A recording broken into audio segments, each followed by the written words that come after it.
আমাদের তো অনেক আশা এই সরকারকে নিয়েছিল।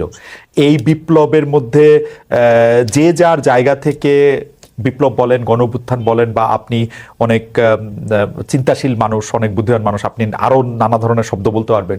কিন্তু এই যে একটা সরকার, যে সরকারকে ফেসিবাদী, অনিয়মতান্ত্রিক, অগণতান্ত্রিক এবং সবগুলি প্রতিষ্ঠান ধ্বংসকারী সরকার, সেই সরকারকে হটানোর পর আমাদের তো মনে অনেক আশার সঞ্চার হয়েছিল। যারা এসেছিলেন তাদের জন্য আমাদের অনেক আশা ছিল। কিন্তু 3 মাস বা 100 দিন যেতে যেতে না যেতে আমরা কি অনেক বেশি ক্রিটিক্যাল হলাম এই সরকারের উপর? বিশেষ করে আমরা কি বিএনপিকে দেখতে পাচ্ছি যে খুবই খুবই খুবই মানে একটা সমালোচকের জায়গা নিতে, এবং এতই বেশি সমালোচকের জায়গা নিতে যে প্রয়োজনে আওয়ামী লীগের বয়ান বা আওয়ামী লীগের নেরেটিভ বা আওয়ামী লীগকে সাথে নিতেও মনে হচ্ছে যে বিএনপি খুব উৎসুক হয়ে আছে। আপনি এই জায়গাটা কিভাবে দেখেন, জনাব ফাহাম আব্দুল সালাম? ধন্যবাদ। ধন্যবাদ। প্রথমত আমি বাংলাদেশের আজকের যে গণতন্ত্রের অবস্থা, এই গণতন্ত্রের অবস্থার কথা বলতে গেলে মির্জা গালিবের একটা গজল আছে, ওটার দুটো কাপ, একটা শের মানে একটা কাপলেট, খুবই ইনস্ট্রাকটিভ। তো উনি বলছেন, हर एक बात पे कहते हो तुम कि तू क्या है,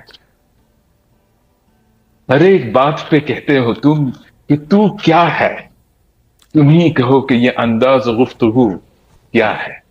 মানে উনি বলছেন যে প্রত্যেক কথায় তুমি আমাকে বলো যে তুই কে রে বাপ।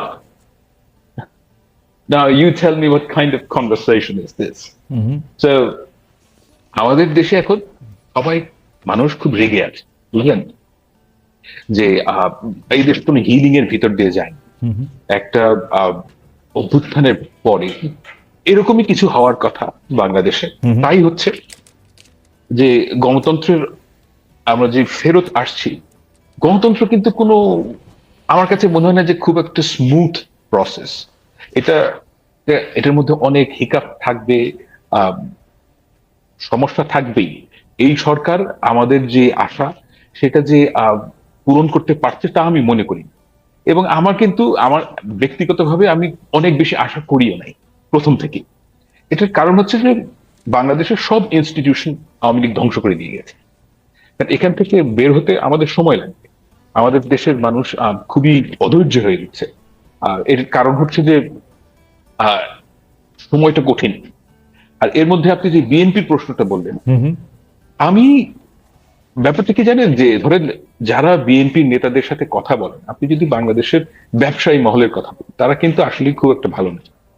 তারা কিছু বলতে পারছেন না। এটার কারণ হচ্ছে যে তাদের অনেকেই আওয়ামী লীগ সরকারের সাথে ছিল, সেজন্য তারা অনেক কিছু বলতে পারছেন না। কিন্তু গ্রাউন্ড রিয়ালিটি খুব ভালো না। এবং এই কথাগুলো যখন বিএনপির কাছে তারা গিয়ে বলে বড় দল হিসেবে, তখন তাদের কাছে কথা হচ্ছে তারা নর্মালসিতে ফেরত আসতে চায়।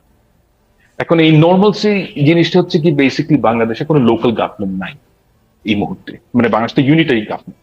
তো লোকাল গভর্নমেন্টের যে কাজটা মোটামুটি পলিটিক্যাল গভর্নমেন্ট করে, যে যেখানে একটা এমপি থাকে, তার আন্ডারে ওখানে একটা বলয় সৃষ্টি হয়। এটা খুব একটা ভালো জিনিস না, কিন্তু ওটা হয়, ওইটাই আমাদের দেশের নিয়ম। তো ওই জিনিসটা থাকলে তারা মনে করেন যে একটা নর্মালসিতে আমরা ফেরত আসতে পারবো। এখন ওই কথাটা আসলেই গণতান্ত্রিক সরকারের আমাদের আসতে সময় লাগবে। এবং ওই জায়গাটার কারণে আমার কাছে মনে হয় যে বাংলাদেশের এই মুহূর্তে ব্যাপক ধরনের, আচ্ছা ব্যাপক না, অসন্তোষ আছে।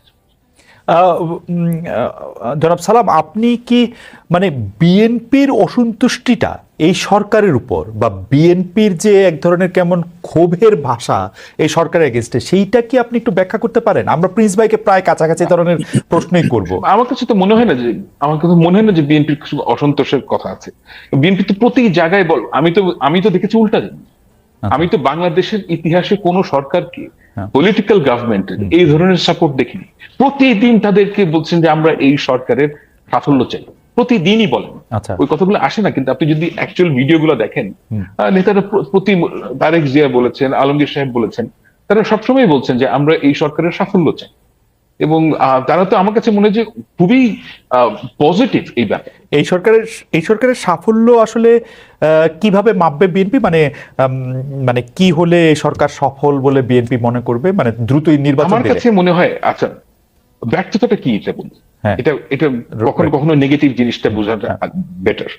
ব্যর্থতাটা হবে তখনই যদি ধরেন বাংলাদেশ একটা এই সরকারের মধ্যে জাতীয় সরকার হলো, অর্থাৎ এই সরকার ফাংশন করতে পারছে না, আপনি উপদেষ্টাদেরকে সরিয়ে দিলেন, তারপর পলিটিক্যাল এলিমেন্ট নিয়ে এসে একটা জাতীয় সরকার তৈরি করলেন। এটা হচ্ছে ব্যর্থতা, কারণ সেই ক্ষেত্রে আমরা একটা নর্মালসিতে ফেরত যাব, যেই নর্মালসি আমরা চাই নাই। অর্থাৎ তখন মানুষ মনে করবে যে এই জুলাই বিপ্লবের যেই রেশ সেটা কেটে গেছে, এটা হচ্ছে ব্যর্থতা।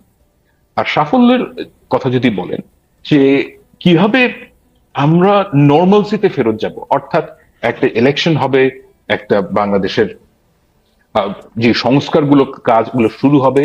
সর্বোপরি আমি ব্যক্তিগতভাবে মনে করি দুটো জিনিস আমি দেখতে চাই।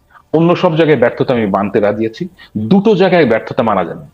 একটা হচ্ছে হাসিনা রেজিমের বিচার, এবং দ্বিতীয় বিষয় হচ্ছে গিয়ে যারা জুলাই অভ্যুত্থানের যারা আহত তাদের যে চিকিৎসা ব্যবস্থা, এই ব্যাপারে সরকার খুব একটা ভালো কাজ করতে পারছে না। এই দুটো ব্যাপারে ব্যর্থতার কোনো ধরনের অবকাশ নেই।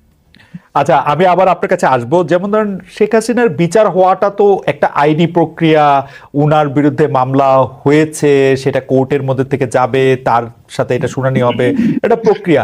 কিন্তু প্রশ্নটা করে রাখি, কিন্তু আহতদের বিচারের কথা সেটি আপনি প্রথম দিন থেকে বলে আসছেন, আমি আপনাকে নিয়মিত শুনি, আপনি ছাড়াও আরো অনেকেই এই ব্যাপারটি থেকে জোর দাবি জানিয়েছেন। কিন্তু তো সেইটি করতে সরকারের অনীহাটার আসলে কি কোনো কারণ আছে, নাকি এটা শুধু একটা মিসম্যানেজমেন্ট? এটা আমরা আপনার কাছ থেকে শুনবো একটু পরে। মিসম্যানেজমেন্ট। আচ্ছা, এটা আপনি বলেই দিয়েছেন, আমরা একটু জনাব রুহিন হোসেন প্রিন্সের কাছে যাই। জনাব রুহিন হোসেন প্রিন্স, জনাব ফাহাম আব্দুল সালাম কিন্তু বলতেই চাইলেন যে পলিটিক্যাল একটা সত্তা, একটা এরকম মানে পলিটিক্যাল গভর্নমেন্ট না, এরকম একজনকে যে এরকম সাপোর্ট দিচ্ছে এবং দিয়েই যাচ্ছে সর্বোচ্চ পর্যায়ে থেকে সব জায়গার মতো, এটা খুবই দারুণ। কিন্তু আমরা দেখতে পাচ্ছি যে আপনাকে অর্থাৎ সিপিবিকে আওয়ামী লীগের সাথে, গত রেজিমের সাথে ট্যাগ দেওয়াটাও এই সময়ের মধ্যে সবচেয়ে বেশি বেড়েছে। সর্বশেষে আমরা দেখেছি যে আপনার পথসভায় আপনার মাইক্রোফোন কেড়ে নেওয়া হয়েছে, আপনার কথা শুনলেই ধরে নেওয়া হচ্ছে যে আপনি আসলে আওয়ামী লীগের হয়ে কথা বলছেন বা গত রেজিমের হয়ে কথা বলছেন। ফাহামের বিশ্লেষণে যেহেতু এই সরকারের সাথে বিএনপির মানে বক্তব্য অনুযায়ী সাফল্য এবং অন্যান্য কিছুর একটা সম্পর্ক রয়েছে, আপনাদের সাথে কি দূরত্ব, মানে ব্যাপারটা কি এই সরকারটা একটু বিএনপি এবং জামায়াতের ভালো লাগার ভালোবাসার সরকার, আপনারা একটু দূরবর্তী, মানে ব্যাপারটা কি আপনি এইভাবে দেখেন কিনা? ধন্যবাদ আপনাকে খালিদ, আপনাকে ধন্যবাদ জানাই। বিশেষ করে ঠিকানায় এই প্রথম আসা হলো, এর আগে আপনি বলেছিলেন সময় হয়তো পাওয়া যায়নি, আর ফাহামকে এর আগে শুনেছি, আজকে তার সাথে কথা বলতে পারছি, এর জন্য ধন্যবাদ জানাচ্ছি। দেখুন, আপনি যে প্রশ্নটা করলেন, আমি সেটা আসার আগে একটু আগে যে কথা শুনছিলাম সেটাতে একটু আমি কিছু তথ্য একটু যুক্ত করি। আমাদের পার্টির উদ্যোগে সারা দেশে 1 তারিখ থেকে 15 তারিখ পর্যন্ত, অর্থাৎ আগামীকাল পর্যন্ত একটা বিশেষ অভিযান চলছে। আমরা তাকে নাম দিয়েছি শোষণ বৈষম্য বিরোধী গণতন্ত্র জাগরণ যাত্রা। আমাদের সভা সমাবেশ বিভিন্ন জায়গায় চলছে। আমিও ব্যক্তিগতভাবে আজই ঢাকায় ফিরলাম 2 দিন উত্তরবঙ্গে থেকে, এবং অনেকগুলো জনসংযোগ, পথসভা, জনসভা করলাম। আমি এই কথাগুলো বলছি একটা দিকে, একটু আগে আপনি প্রশ্নটা তুলেছেন, এটা ঠিকই যে এই সরকারকে যেভাবে সমর্থন দেয়া হয়েছে এবং এখনো আমরা দিয়ে যাচ্ছি, অতীতে কিন্তু কোনো ঘটে নাই। কিন্তু আমি জনগণের কাছে যাওয়ার পরে বরঞ্চ উল্টা প্রশ্নের সম্মুখীন হলাম। এর আগে আমাদের তথ্য তাই বলে, সেটা হচ্ছে এই যে আপনারা এই সরকার তো কিছুই করতে পারছে না, কথা বলছেন। আমি তো দেখি জনগণ আমাদেরকে উল্টা অভিযুক্ত করছে। অভিযুক্ত কি করছে? প্রধানত দ্রব্যমূল্যটা অভিযুক্ত করছে, যে এখানে কোনো কি বলে যে জনজীবনের শৃঙ্খলা কোনোটা হচ্ছে না। অভিযুক্ত হচ্ছে যে এইখানে দখলদারিত্বের পাল্টা দখলদারিত্ব সে দেখছে। অভিযোগ করছে যে এখানে কেউ অহেতুক এসে একটা গ্রুপ কিছু না কিছু ঘটনা করছে, যেটা আমি আপনাকে জাস্ট ওই যে যেহেতু বললেন তেঁতুলিয়ায় আমি কথা বলছিলাম, ছোট্ট একটা সভা, এখান থেকে ফিরে আসবো, আরো আমার গতকালই আরো 3-4টা বড় বড় সভা। সেইখানে প্রথমে ছেলেপেলেরা এলো, আমার কথার মধ্যে তারা বার থেকে বলছে যে এরা তো হচ্ছে আওয়ামী লীগের দোসরই। তা আমাদের ছেলেরা যে বলার চেষ্টা করতো, ভুল করে না, আপনারা 14 দলে আছেন, কথা একটাই, 14 দলে আছেন। এবং এদেরকে আমিও যখন বলতে চাইলাম, ওরা 14 দলও বোঝে না, কিছু বোঝে না। এই তা সুতরাং আমি এটা বলছি যে এটা শুধু আমার না, তাহলে অন্যদের কি ভয়ের রাজত্ব তারা কায়েম করছে, এটাই আমি আসছি। তার মানে আমি প্রথমে এই পার্টিটুকু বলেই শেষ করলাম যে আসলে জনগণের যে প্রত্যাশা, সেই প্রত্যাশা মানুষ পুরনোর থেকে তো তাকে দেখতে হবে যে তিনি কাজটা শুরু করছেন, সেটা কিন্তু দেখছে জনগণ, এখনো দেখতে পাইছে। এটা বলে আমি এটা থামলাম। এবার দ্বিতীয় আসি, আমি আপনার ওই প্রশ্নে যাওয়ার আগে ছোট্ট আর একটু বলি।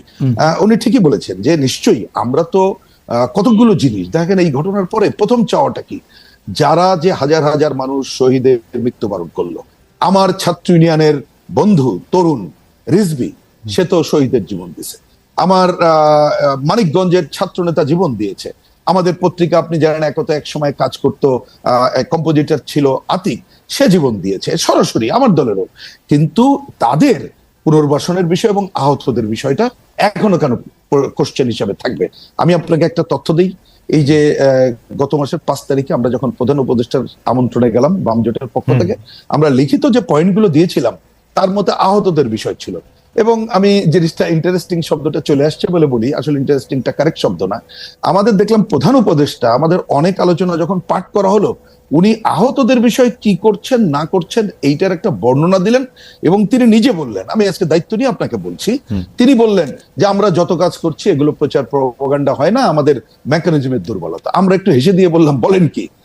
আপনার একটা সরকার তার মেকানিজম, এখানে কিন্তু আপনার তখন সহকারী একজন উপদেষ্টা এবং প্রেস সেক্রেটারি সবাই ছিল, যে এটা কেমন বললেন আপনি যে আপনাদের এই দুর্বলতা হবে কেন? তাহলে দুর্বলতা কাটিয়ে উঠলে তো আর কোনো সমস্যা। এটা 5 তারিখের কথা বললাম।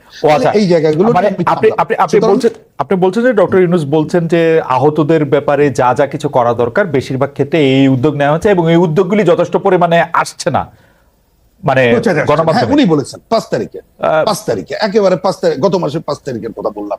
এবার আসি, আপনি যেটা বললেন এইটা আমার দুইটা ধারণা, আমি একেবারে সিনসিয়ার জায়গা থেকে কথাটা বলি। একটা হচ্ছে, আপনি দেখবেন যত কথাই বলি না কেন, বাংলাদেশে একটা প্রবলেম কি হয়েছে জানেন খালেদ? নিশ্চয়ই আপনি ছিলেন, আমি জানি না, যে এটা আমি একটা সরলীকরণ কথা বলছি। আমরা অতীত দিনে যেদিন টেলিভিশনে যে আমি একটু হয়তোবা আপনাদের প্রশ্ন উত্তরে তো কথা বলতে হয়, যেদিন হয়তো গণতন্ত্রের শব্দটা বেশি বলতাম তখন বিএনপির লোকজন খুব খুশি হয়ে যেত। আবার যেদিন আমি একটু মুক্তিযুদ্ধ বা অসাম্প্রদায়িকর কথা বলতাম, আওয়ামী লীগ খুশি হয়ে যেত। কিন্তু সাদা এবং কালোর বাইরে যে বিকল্প একটা শক্তি সমাবেশ আছে, মানুষ এখনো দেখতে অভ্যস্ত না।